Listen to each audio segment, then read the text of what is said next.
테마사는 예산입니다. 예산의 기본 개념이고 이 예산은 재정의 일환이에요. 예산 말고도 모두 있다. 기금도 있다는 겁니다. 또 이 예산은요. 정책과 많이 비교돼요. 정책. 옛날엔 모든 게 다 의회가 있어. 다 의회가 있기 때문에 전부 다 점증적이었고 정치적이었어. 근데 지금 그렇지 않아. 정책은 완전하게 행정으로 넘어 들어왔어. 행정부. 거의 행정부가 만들어요.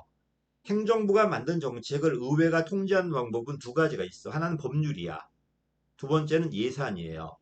근데 법률은요, 법률안 자체를 우린 또 행정부가 막 올리잖아. 지금 의회가 심의하지만은. 근데 이런 것도 있어. 법안은요, 한 번 만들어지면 걔가 폐지되지 않는 이상은, 개정되지 않는 이상은 쭉 가요. 만들 때만 통제하는 거지, 만들어진 다음에는 그대로 가는 겁니다. 근데 예산은 안 그래요. 올해 얼마 받았다고 해도 내년에 또 승인받아야 되고 또 승인받아야 돼요. 그럼 실질적으로 행정부가 만든 정책을 통제하기 위해 제일 좋은 방법은 법률이라기보다는 예산이에요. 왜? 법률이 더 강한 건 맞지만 법률은 한 번 만들어지면 쭉 가잖아, 그냥. 근데 예산은 1년 효력밖에 없어. 설사 올해 뭐 받더라도 내년에 또 받아야 되고 또 허락받아, 계속 허락받아야 돼요. 실질적으로 훨씬 더 예산이 강하다는 겁니다. 됐지? 그래서 예산은 원래 뭐밖에 안 돼? 어떤 정책의 뒷받침이지만 이 예산을 지금 행정부가 편성은 하지만 심의를 누가 해? 지금 입법부가 하잖아. 최종 확정은 입법부가 해주기 때문에 입법부가 행정부를 통제하는 형식으로 작용한다는 겁니다. 형식으로. 어쨌든 예산 개념 봐봐. 1회계연도 꼭 1년이 아니어도 돼요. 장부 정리한 기간이야. 1년 동안 만들고 쓸 수 있는 기간이 회계연도거든요. 요게 6개월 수도 있고 3년일 수도 있어요. 근데 회계연도가 짧으면 짧을수록 통제지향적이야. 길면 길수록 재량 주는 거예요. 우리나라는 몇 년이다? 1년이기 때문에 좀 더 통제적이죠. 다른 나라는 단연도 회계도 있나 보더라고요. 자, 어쨌든 1회계연도 한번 만들어서 집행할 수 있는 기간이야. 요 기간 동안 얼마 거둘 것인가, 얼마 쓸 것인가에 대한 예정적 계산서야. 왜 예정밖에 안 될까? 안에서 변하니까. 변하기 때문에 결산했을 때 안 맞죠. 그래서 예산은 예정 계산서고 결산은 확정 계산서가 돼요. 근데 재무행정은요, 절대 목적이 안 된다니까. 결국 예산은 뭐다? 국가 정책을 금전으로 표현한 거예요. 국가 정책을. 그래서 정책을 회계학적으로 숫자로 표현한 거다. 정책의 견적서다. 그럼 견적서를 담고 다니는 문서가, 견적서를 쓴 문서가 있을 거 아니야. 이 문서를 담고 다니는 가방이 있어야 되겠죠. 그 가방이 아마 가죽으로 만들었나 봐요. 그래서 버젯이라는 가죽에서 기원한답니다. 이걸 세상에 미국으로 바꿨더라고요. 영국이다. 자, 실질 개념은 말 그대로 어떤 정책을 뒷받침하는 예정 계산서고요. 형식 개념은 입법부가 행정부가 만든 정책을 통제하는 도구예요. 됐지? 봅니다. 자, 예산의 유형. 당연히 올해 만든 예산은요, 내년에 다 써야 돼요. 22년도 편성하고 심의받았다. 23년도에 다 써야 돼요. 이게 원칙이야. 이게 바로 세입세출 예산이야. 그치? 물론 이 안에도 좀 더 재량 들어간 게 있고 통제 지향적인 것도 있겠지만 세입세출 예산은 무조건 그 1년 안에 다 써야 돼요. 쓰지 못한 반납이에요. 그래서 이건 상대적 통제야. 근데 환경이 복잡해지니까 1년이 아니라 회계연도를 넘어가는 게 있어. 22년도에 심의했는데 23년도에 다 쓰는 게 아니라 24년도, 5년도를 막 넘어갑니다. 넘어가게 해주는 건 재량 준 거예요. 그게 바로 계속비, 명시월비, 국고채무 부담행위야. 이런 건 좀 재량인데 허락을 받고 넘기라는 소리예요. 허락은 받아야 돼, 국회. 다만 회계연도를 넘어가게 해주는 거예요. 그리고 이 전체를 총괄하는 총칙 규정이 있어야 되겠죠. 두 문자가 총세계 명국인데 이걸 예산의 형식이라고 그래요. 왜 그러냐면요. 예산이 문서 책자로 나와요. 목차에 목차. 행정학 1목차가 총론, 2목차가 정책, 3목차가 조직이듯이 1목차가 총칙, 2목차가 내년에 쓸 세입세출 예산, 3목차, 4목차, 5목차가 있다는 겁니다. 이렇게. 목차 이거. 두 문자는 총세계 명국으로 좀 외워두십시오. 자, 이 예산의 특징은 누구와 비교할 것? 뭐 기금과도 비교될 수 있어. 기금과 비교된다면 더 통제예요. 그렇지? 근데 정책과 비교된다면 더더욱 통제예요. 정책이 가장 합리적이야. 왜? 행정부가 만들고 점점점 장기적으로 돼요. 그렇지? 근데 예산은 행정부가 편성하지만 최종적으로 입법부가 승인해요. 그것도 매년. 그래서 제일 정치적이고 의회지향적이에요.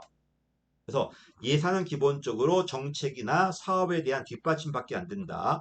우리가 돈이 많다 하면은 예산 같은 거 안 짜도 돼요. 근데 돈은 제약돼 있는데 할 일은 많으니까 선택을 해야 되잖아. 그래서 희소한 재원의 배분 계획이라고 그러는 겁니다. 돈이 많다면은 예산 짤 이유가 없어. 그냥 쓰면 되잖아요. 돈이 많은데, 돈이 모자른데 요구하는 게 많으니까 어디 쓸 것인가 선택할 수밖에 없다는 겁니다.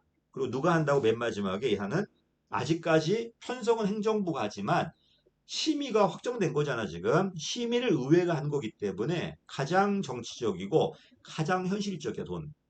그리고 가장 점증적이고 가장 보수적이야. 그럼 누가 제일 혁신적인데? 정책이에요. 가장 장기적이고 가장 혁신적이고 급진적이고 합리적인 게 정책이라면 상대적으로 예산이 제일 보수적이라는 거야. 물론 정책 모형 안에도 점증 모형이 있지만 정책과 예산을 비교한다면 그리고 아까 말씀드렸듯이 예산은 절대로 목적이 아니라 어떤 정책을 위한 도구밖에 안 돼요. 도구밖에 안 된다. 예산 그 자체가 목적은 아니에요. 근데 이런 게 있습니다. 내가 1억을 썼어요. 1억을 썼을 때 어떤 사업은 2억이 나옵니다. 어떤 사업은 3억이 나옵니다. 이거는 가치 같아, 사실 같아요? 사실이야. 팩트잖아. 2억이다, 3억이다. 그러면 2억짜리가 좋아, 3억짜리가 좋아? 효율성이라면 3억짜리가 더 좋아요. 근데 형평성이라면 2억짜리가 더 좋을 수도 있어요. 그치? 이건 가치 판단이겠죠. 어떤 게 더 바람직한가? 그치? 어떤 효과가 있는가는 이거는 팩트 문제야. 이것만 한다면 우리는 말 그대로 그냥 집행만 하는 거예요. 근데 무엇이 더 좋은가까지 판단한다면 가치 판단까지 한다는 거잖아. 그치? 이거는 단순하게 예산 배분하는 게 아니라 어떤 정책이 바람직한가까지도 행정부가 판단한다는 겁니다. 그다음에 정부가 우리 국가 GDP가 있잖아. GDP가 한 2천조 될 텐데 2천조 중에 얼마 쓰냐면 한 700조 정도 써요. 이게 것이야. 전체 국가가 버는 돈 중에 국민들이 다 버는 돈 중에 국가가 얼마 쓰는가 것이 이걸 가지고 국방, 외교, 치안, 복지 갈라야 되겠죠. 이게 미시가 되는 겁니다. 분야별로 가르고 부문 내에서 쓰는 겁니다. 옛날엔 미시가 먼저였어요. 왜 다 것이네 이게. 미안해 이거 미시다 이거. 미시 아이고 마시가 아닌데 미시야. 옛날엔 미시가 먼저 만들어지고 그 다음에 거시가 만들어졌어요. 한마디 조그만 게 만들어져 가지고 올라가면서 큰 금액이 만들어지는 거야. 이래니까 낭비가 나왔던 거예요. 부서별로 막 많이 요구하는 거니까. 근데 지금 그렇지 않고 총 금액을 먼저 정해. 그리고 부처별 상한선을 먼저 정한 다음에 내려가는 방식이야. 이게 탑다운 하향식이라고 그래요. 그치? 이게 된다면 뭐가 좋을까? 이미 상한액이 정해져 있기 때문에 더 이상 넘어가지 못하겠죠. 그치? 그러면은 정부가 낭비하는 걸 막을 수 있잖아. 그래서 옛날에는 미시가 모여가지고 상향적으로 올라가면서 분권적으로 만들어져 가면서 올라가는 방식이었다면은 지금은 큰 금액을 먼저 만들고 전체 국가가 얼마 쓸지 먼저 만들고 이걸 다시 부서별로 총액을 갈라준 다음에 내려주면은 부서별로 정책을 만들어서 요구하는 방식이야. 한마디로 하향적 방식이야. 탑다운 방식이라고 그래요. 또 국가 예산을 보면 우리가 제일 많이 쓰는 게 뭐냐? 복지비야. 그 다음에 인건비고요. 행정비. 그 다음에 교육비, 국방비 이런 순이에요. 이것만 봐도 대한민국이 지금 뭘 하고 있나 알 수 있어요. 그지? 그래서 다양한 정부의 집합이다. 또 돈은 언제 어떤 정책에 어떻게 써라 다 정해져 있어요. 아주 세밀하게 정해져 있다면 합법성이야.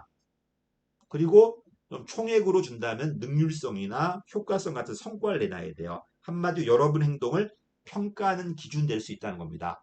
그리고 여러분의 합법성이라든지 능률 효과 같은 이런 책임성을 확보하는 도구가 될 수 있다는 거야. 예산의 특징은 누구와 비교할 것? 항상 정책과 비교할 것. 정책이 합리적이고 장기적이고 이렇다면 얘는 좀 더 정치적이고 보수적이고 단기적이고 왜? 의회가 장악하고 있으니까. 비록 행정부가 편성하지만 의회 심의를 거쳐야 되잖아요. 또 정책을 통제하는 것은 법률도 있어요. 근데 법률은 한 번 만들어지면 쭉 가는 거죠. 예산 효력 1년밖에 안 되기 때문에 매년 통지하니까 형식은 법률이 더 강하지만 실질적으로 행정부를 통지하는 것은 예산이 훨씬 더 세다는 겁니다. 매년 통지를 받을 거니까 여기까지가 예산의 기본 개념입니다. 감사합니다.